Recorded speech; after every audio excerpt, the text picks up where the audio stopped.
My name is Nora Caldwell, and I was 32 the year I learned what a manila folder could do to a family. My grandmother turned 79 on a Saturday in October. She baked her own cake, vanilla with buttercream roses, her specialty since before I was born. She set the table for 8, the good plates, paper napkins, dried hydrangeas from her garden. Nobody came. My parents were skiing in Aspen. My brother sent a text at 4:15. Happy B-Day, Gran. Skiing is amazing. My father didn't text at all. I drove 3 hours from Hartford after my shift and found her sitting alone in the kitchen. The candles had melted down to the frosting. The ice cream had gone soft. She looked at me like she wasn't sure I was real. I cut her a slice and sang. We ate with our hands because neither of us felt like washing forks. The next morning, while I was helping her clean the house, 2 strangers knocked on the door. They handed me a folder, sealed, thick, signed in my grandmother's own handwriting. What happened after that ended my family as I knew it. I should tell you who I am in this family. The Caldwells of Briarwood are a particular kind of Connecticut comfortable. My father, Gregory, managed regional accounts for an insurance brokerage until he could golf 3 times a week and call it consulting. My mother, Diane, organized charity galas and sat on the library board. My brother Aaron ran a small construction firm and owned a German sedan that cost more than my annual salary. Then there was me, the paralegal. I worked at a 4-person elder law firm in Hartford. Wills, trusts, guardianship filings. I earned $47,000 a year and studied for the bar at night. My family called me the paperwork one. But this house was mine, in every way that mattered, and no way that counted. I'd taken my first steps on the kitchen linoleum. My grandmother had taught me to read a lease on the back porch when I was 19. She'd co-signed my first apartment, because my parents wouldn't. That night after the birthday dinner, I found something behind a framed family photo on the hallway shelf. A business card, Brenda Voss, Voss and Dean Realty. A handwritten note on the back. Comp value, $680,000. Quick close possible. My stomach dropped. The next morning, 2 people came to the door. A woman about 60 with a silver bob and a leather briefcase, and a man carrying a notary seal. Your grandmother retained my firm 14 months ago, the woman said. Her name was Ruth Adler. She asked us to deliver this to you personally when the time came. She handed me a manila folder, thick, sealed with my grandmother's name in blue ink. Don't discuss this with your parents before we talk, Ruth said. They left before I could ask a second question. I broke the seal.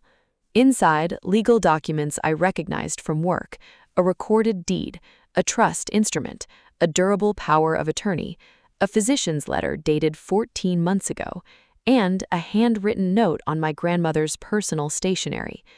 Nora, when they come for the house, open this. Everything you need is here. I love you. I'm sorry. It has to be you. I read that note 3 times. When they come for the house. She'd known. She'd known 14 months ago, before the forgetting got bad, before she started calling me by my mother's name, before the wandering, before the day she got lost driving to the post office 2 blocks away. She'd known someone would come for the house, and she'd prepared. I called Ruth Adler the next morning. Your grandmother came to me in August of last year, Ruth explained. She'd had an episode, got disoriented driving, ended up 2 towns over. She was scared. Of what? I asked. Of exactly what's happening now, Ruth said. Your grandmother told me, my son will do whatever Diane tells him, and Diane will sell the house the minute I can't stop her. I wanted to stop it before I couldn't. She chose you specifically, she said. You were the only one who would fight for the house, because you were the only one who understood what it meant. Ruth walked me through the documents. 14 months ago, Lorraine came to Ruth's office. She was methodical, sharp, focused. She told Ruth she'd noticed the forgetting. Names first, then appointments, then the route to the post office. Her doctor had used the word early-stage dementia. She said she had maybe a year, maybe two, before the window closed. The window for making legally binding decisions while she still had capacity. She wanted two things. First, to protect the house. Second, to choose who would protect her when she couldn't protect herself. And she didn't choose my father. Your grandmother executed the documents on August 9th of last year, Ruth said. Full capacity. Dr. Mercer confirmed it in writing the same day. The legal architecture was clean.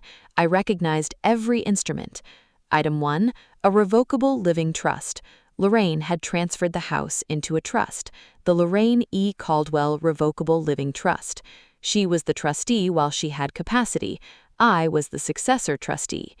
If she became incapacitated, legal control passed to me, not my father, not Aaron, me.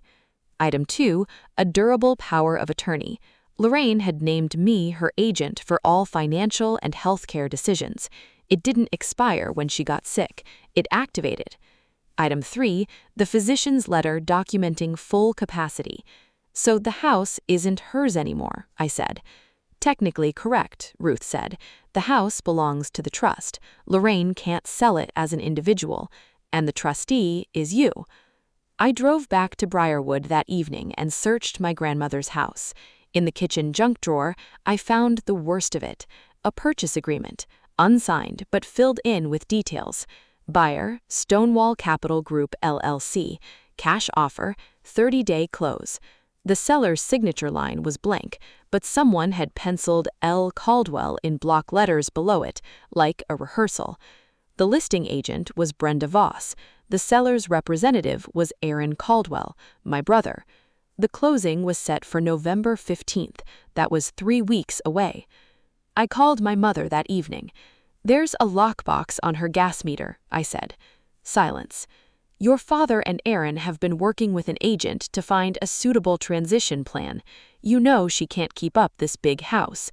There's a purchase agreement in her kitchen drawer. Nora, the warmth dropped from Diane's voice. Your grandmother has dementia. She leaves the stove on. She got lost driving to the post office. She is not the person who should be making decisions about a $680,000 asset. Then she said it. She won't remember the house by Christmas. The line hummed between us. Then it's a good thing I remember, I said. I hung up. I gathered the documents, the trust deed, the power of attorney, the capacity letter, and I started comparing. The August documents, my grandmother's signature, strong pen pressure, confident loops, distinctive tail on the capital L. The September power of attorney, new signature, trembling lines. The L barely rose above the baseline. The loops collapsed. This was not the hand of a woman who understood what she was signing. I checked the calendar. September 3rd was the same week Lorraine had been taken to the ER for a fall. The discharge summary noted patient disoriented, intermittent confusion. They'd had her sign a power of attorney during the same week she'd been hospitalized for confusion. I called Ruth. We made a plan, quiet, methodical, built on paper, not anger. We needed a current capacity evaluation, something a court would accept. I filed a report with Adult Protective Services. Someone had already filed an anonymous complaint 6 weeks earlier. The file existed. The system was building, slower than anger, but building. 9 days until closing. Day 4. My father came to the house alone. He sat behind the wheel for a long time before getting out. He came through the back door the way he'd entered since he was a boy. He just stood in the kitchen and looked around. Your mother used to sing in this kitchen, he said quietly. Patty Cline every Sunday morning. He sat at the table, his hands shook. I know what you think of me. I didn't want this. Aaron's in over his head. Diane says the house is the only way. You could still stop this, Dad. He looked at me for one awful second. I saw the boy who'd grown up in this kitchen, who'd been carried to bed by the same woman now sleeping in the next room. Then his phone buzzed. Diane calling. He stood. I should go. He left through the back door. He didn't say goodbye to his mother. Day 7. Ruth and I confirmed the closing details. Capital Title Services, November 15th, 2 p.m. Conference Room B. The escrow officer was Linda Yates, 22 years in the business, thorough, by the book. Ruth made one more call and learned something interesting. Linda Yates had flagged the file 3 weeks ago when she found the house was held in a trust. She'd contacted Brenda Voss for clarification. Brenda sent back an affidavit claiming the trust had been dissolved. The property had been reconveyed to Lorraine individually. Linda accepted it provisionally, but noted in her file that no recorded reconveyance deed existed. The deal was standing on cracked ice. Brenda Voss had lied. The recorded trust deed was public record. All it needed was someone to put the original on the table. November 15th. I ironed a blouse, set out my work flats, the same flats I'd worn the night I'd driven 3 hours to sing happy birthday to a woman sitting alone in her kitchen. Tomorrow, they'd sit down to sign for a house that wasn't theirs, and I would be there when they found out. Conference Room B. It was small, 10 chairs around an oval table, a water pitcher, a printer humming in the corner. Linda Yates was arranging documents in neat stacks. She looked up when we entered. She paused when she saw Ruth, the kind of pause that meant she recognized the name. "My firm represents the Lorraine E. Caldwell Revocable Living Trust," Ruth said. "We have documents relevant to this closing." The door opened. Diane came in first. Cashmere blazer, church pearls, smile already in position. Aaron followed in a tailored sport coat. Gregory trailed behind, gray-faced, looking at the floor. Behind them came Brenda Voss, the realtor, and Daniel Fry, the buyer's representative. Diane saw me and stopped. "Nora!" She looked at Ruth, at the folder in my hands. I sat down at the table. Ruth sat beside me.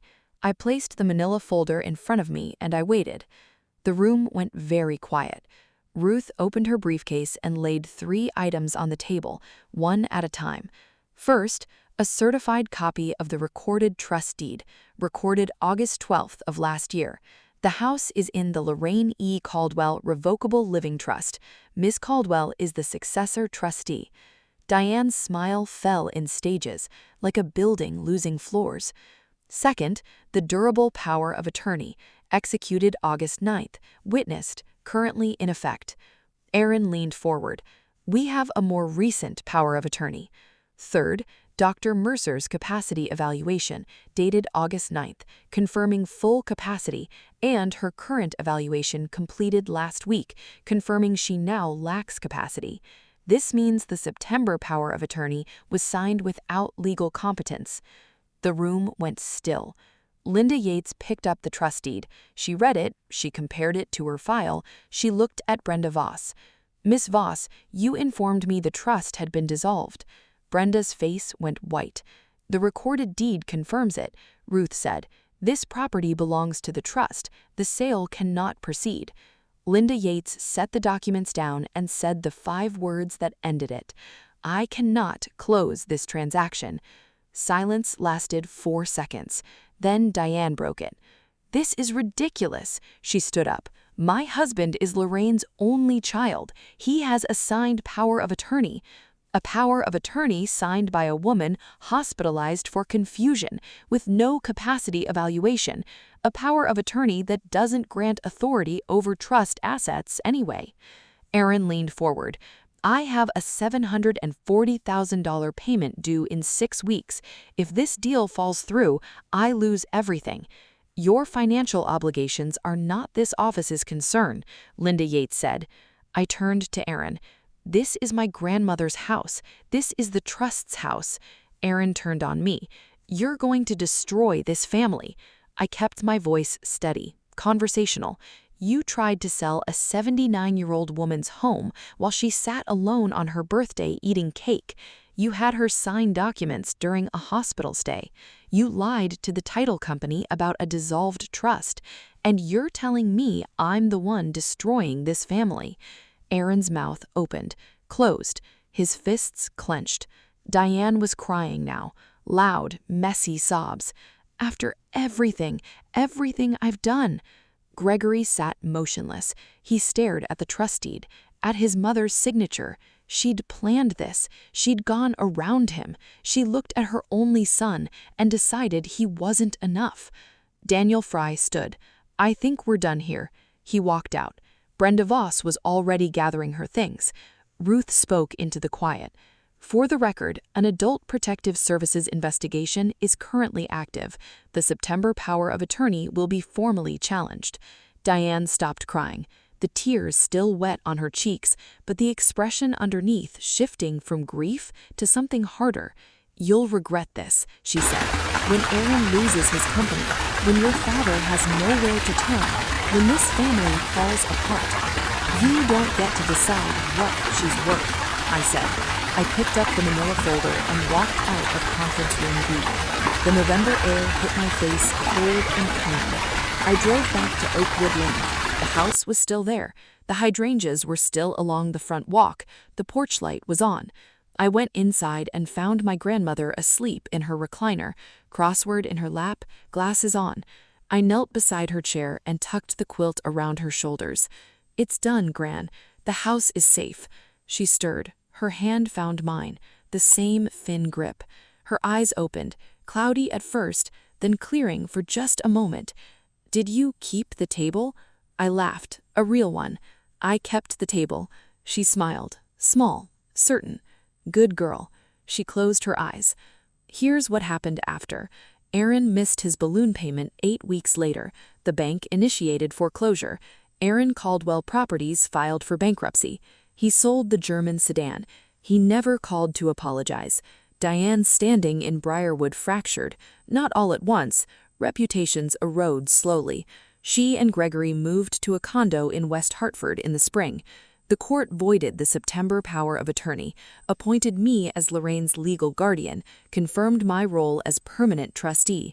I deferred my bar exam. I took a leave from work, and I moved into the guest room at 14 Oakwood Lane, the one with the ceiling crack I'd traced since I was 6, and I became the person who made sure Lorraine ate dinner, took her medication, and sat on the porch in the afternoons when the light came through the hydrangeas. On a Tuesday in April, I baked a cake, vanilla with buttercream. Nothing fancy. I set it on the kitchen table, the table from Bridgeport, the one that survived 50 years of Thanksgivings and 1 attempted theft. Lorraine came in from the living room, crossword in hand. "Whose birthday?" "Nobody's. It's Tuesday. We're having cake because it's Tuesday." She sat down. She took a bite and closed her eyes. "This is my recipe. It is good." She took another bite. "Don't change it." We ate in the kitchen with the afternoon lights striping through the window. The prism still hung above the sink, throwing small rainbows across the floor. The table held. A person's worth doesn't expire when their memory does, and the quietest love in a family is sometimes the only one keeping watch. That's my story. 1 empty birthday, 1 manila folder, a grandmother who remembered first. If this reminded you to check on a loved one's documents, do it today. Share this with someone who needs to hear it, and I'll see you in the next one.